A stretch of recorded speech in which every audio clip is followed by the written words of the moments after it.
let's kind of get right into it. Kevin Fisher, good morning. Good morning, Miss Perryman. It's great to see you He's again. still calling me Miss Perryman, like I teach at Highland Park. Still.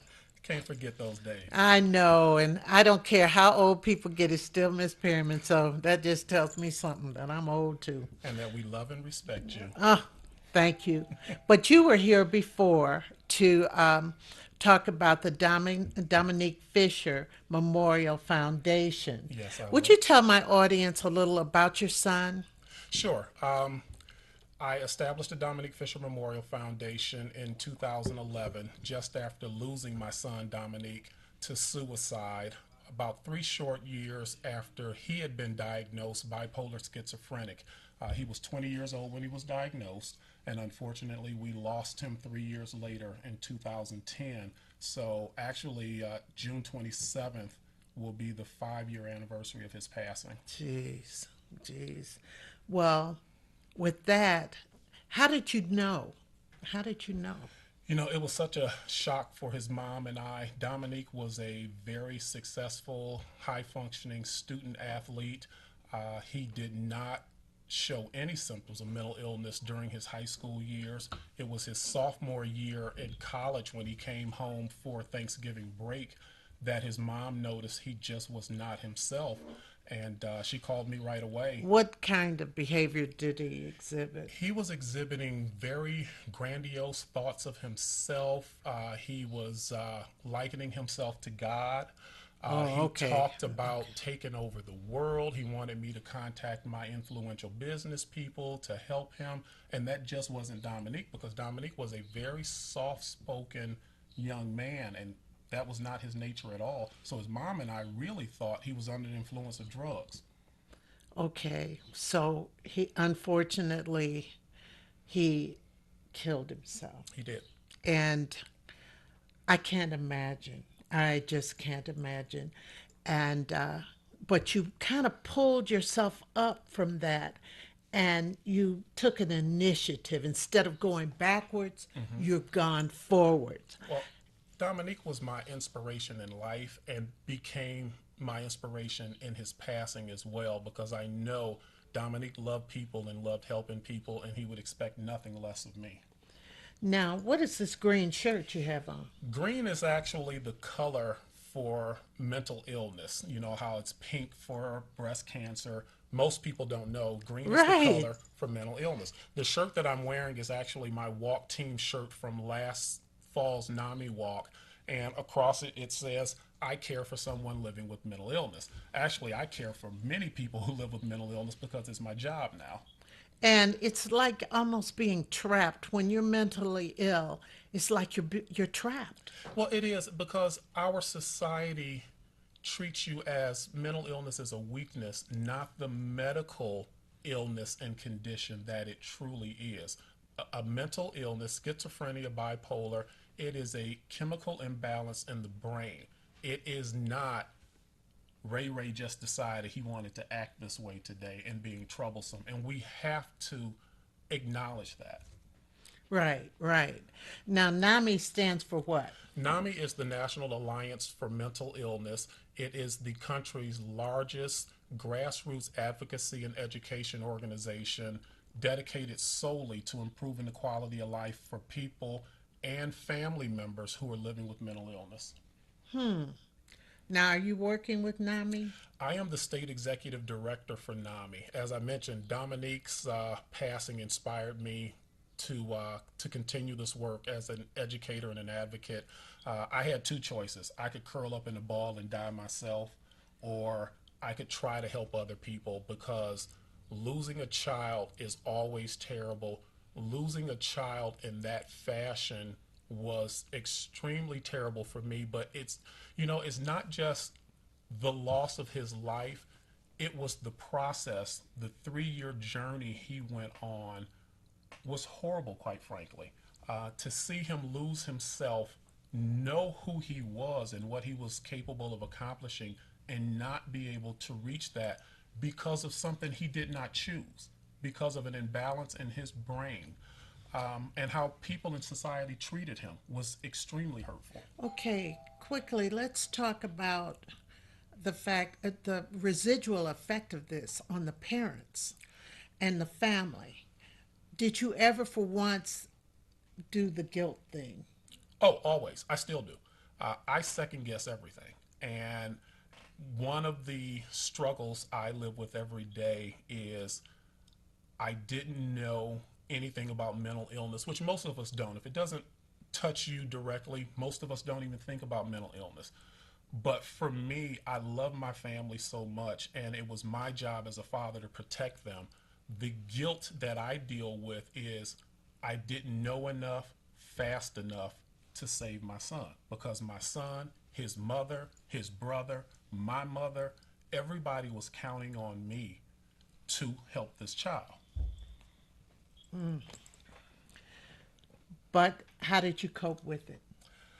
How do you cope with it, I should say, because it's ongoing. It is. I hear people on television all the time talk about closure.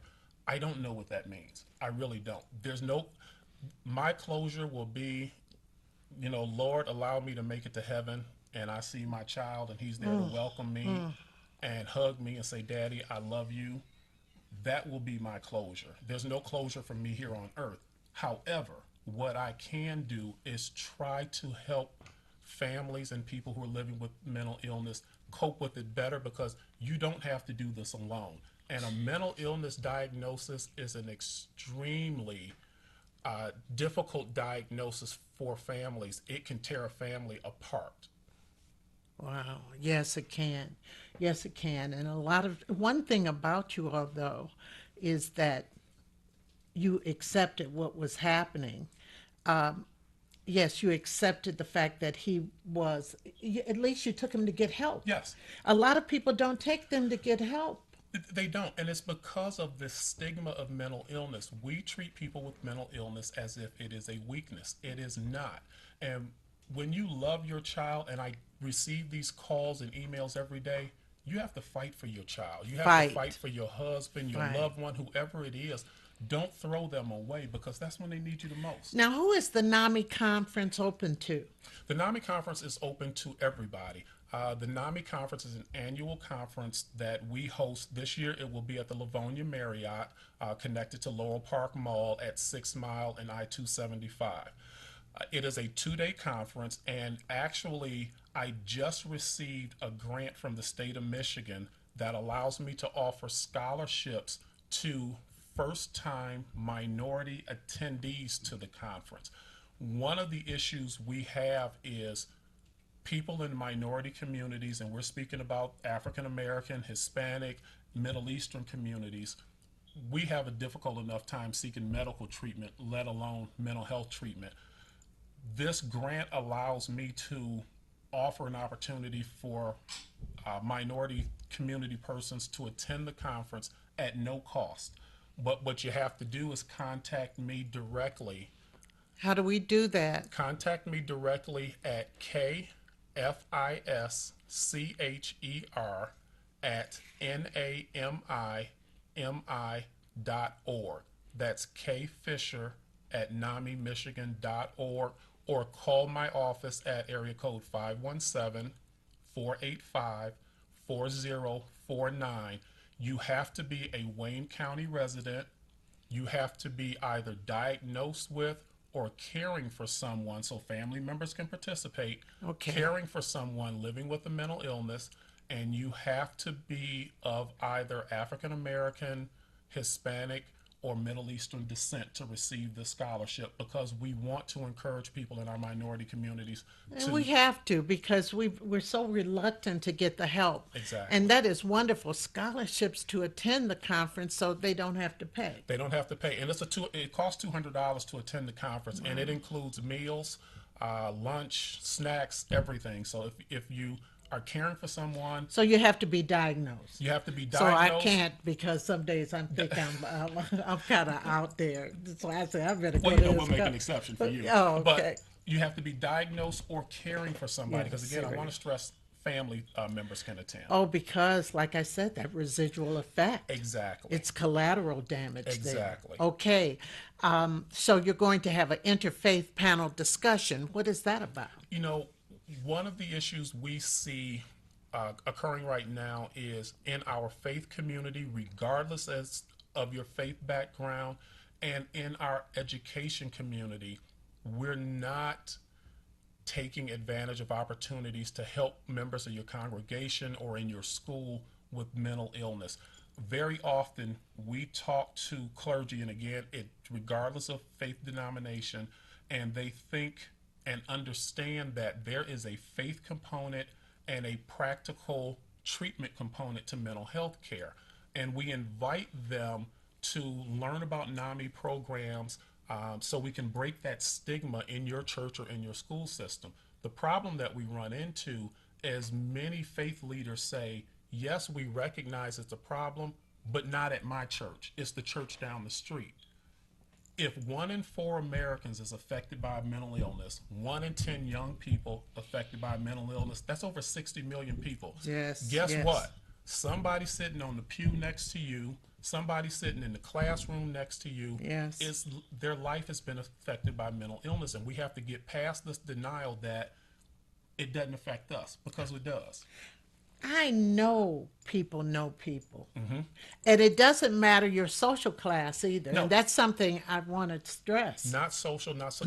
Many of us in the minority community, and one of the reasons I love coming on your show is we can talk for real. Us folks in the black community think mental illness is a white folks disease. It's not. It knows no color, education, religious, social, economic boundaries. It affects us all because we all have some mental illness gene dormant. The issue becomes what triggers it. Is it a trauma? Is it drug use? Whatever the case may be. The interfaith panel discussion allows us to talk. We will have a Muslim imam, Catholic priest, Baptist minister, rabbi on hand, and we have a very open discussion about how your faith views mental illness, the role of the church in mental illness, dispel some of the myths about mental illness. Like for myself, and the reason I started this was when Dominique passed, I was in a panic because I said, oh my God, all my life I've been taught that suicide is a sin and my child can't go to heaven. And that terrified me until I talked to a minister and said, no, Kevin, that's not so, in layman's terms, because Dominique was not in control of his mind at the Right, time. that's true. So God That's won't true. hold him accountable that way. So you have also NAMI parents and teachers as allies and ending the silence. Parents and Teachers as Allies and Ending the Silence are two NAMI signature programs that are free of charge to the school community. We know, and you're a former school teacher, teachers interact with our children more directly than Yeah, parents do yeah, many times. many times. Teachers see the changes, change in hygiene, change in friends, change in grades. Parents and Teachers as Allies is a free program that NAMI offers. It's an in-service program where we will come and talk to school professionals about how to identify those changes in a child and how to get them to resources. Now, Ending the Silence is a basically a school assembly program for high school age students where we come in and talk to them about getting away from the stigma of mental illness, and what to do, not only if you're affected by mental illness, but what about your friend? The young man who was lost at Renaissance High School last October to suicide, he posted on social media that he was going to take his own life. Nobody did anything to help him. No one reacted. I remember hearing a radio show that morning, the morning after, and they talked about what do you do, what resources are available. This is a resource that's available to help young people understand what to do if you have a friend in trouble. And again, this program is free of charge. We will debut the programs at the NAMI conference next week, and we've sent information out to many people in the faith community and school districts to say, send a counselor, send a representative to learn about these programs. And again, you can contact me if you're interested in attending. It's still time to do so. Oh, wow. This is so much. This is so great. And Kevin, I just applaud you. I applaud you for what you do. And it's so important. And people, if you know it, you could go to this conference if you know, learn so much about how to deal with it, because our thing is we want the success of these people, young, old, whatever they may be. But first thing first is knowing and having the truth. Exactly. And we're dedicated. NAMI is an education, advocacy, and support organization dedicated not only to saving lives, preventing suicide, but also improving the quality of life while you're here. A mental illness diagnosis is not a death sentence. Right, right. If you seek treatment, receive the proper diagnosis, most people, Beyonce, Eminem, all of these famous folks we know, can live a pretty normal life, but we Right. can't ignore it. Right. And quickly, how do people get in touch with you? Give us the phone number, Kevin. You can call me directly at area code 517-485-4049, or you can go onto our website, which is www.namimi.org. So it's www.namimi.org. Thank you again. Thank you so much for having me again. Oh, no problem. You're a polar bear, Highland Exactly. Park.